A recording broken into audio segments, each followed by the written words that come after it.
St. Peter's has a rich and long engagement with the arts in the middle of New York City. If you're a person of faith, or no faith at all, you find yourself at home here. We do see the arts as ways to make our presence known and hopefully to invite people to worship with us. We have 2 rotating public art galleries that generally show the work of emerging artists. Beyond the visual program, there's a vibrant jazz community. Duke Ellington was a member of this community, John Coltrane, Ella Fitzgerald. This is their home. They talk about this as the Jazz Church. This space, Nevelson Chapel, is the anchor of our public art program.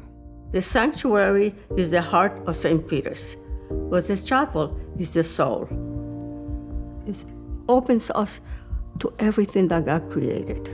Louise Nevelson was one of these early pioneering women artists here in the city of New York. She created this space for all people, regardless of their religious tradition. The paint on this wood, monochromatic white, was beginning to degrade. We began talking to conservators, artists. The real culprit in the deterioration was environmental. It was the need for a dedicated HVAC system. We knew that in order to do this project, we really needed funding. The best mission-oriented way to get money to start work on that chapel was to build a relationship with the Mission Investment Fund. I feel that it's better to borrow from our own family than to go outside. I trust them. With the MIF loan, we were able to install a new HVAC system that has stabilized this environment. It's given us the opportunity to move on to work on Nevelson's original paint, employing a whole variety of techniques to return this chapel to the inspiring, beautiful, spiritual environment Nevelson intended as she created it more than 40 years ago. That's where MIF became very helpful to us. We have a relationship.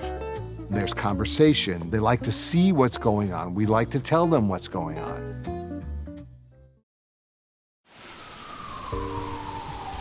In January of 2021, a city water main ruptured, sending hundreds of thousands of gallons of water into our space, flooding our sanctuary, our lower level, our theater, our music room.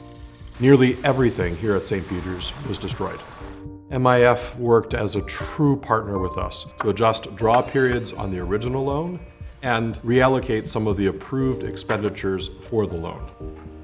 MIF's flexibility made it possible for St. Peter's to turn tragedy into opportunity. We were able to restore the sanctuary and rebuild it in ways that preserve it for the future. The organ was removed for safekeeping. We were able to refurbish it and reinstall it.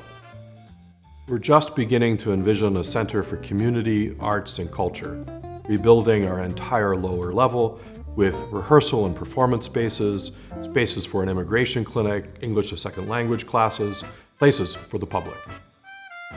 The gift that St. Peter's offers to the people of New York City is our commitment to the well-being of every human person, our commitment to social justice, and our commitment to doing that through the arts.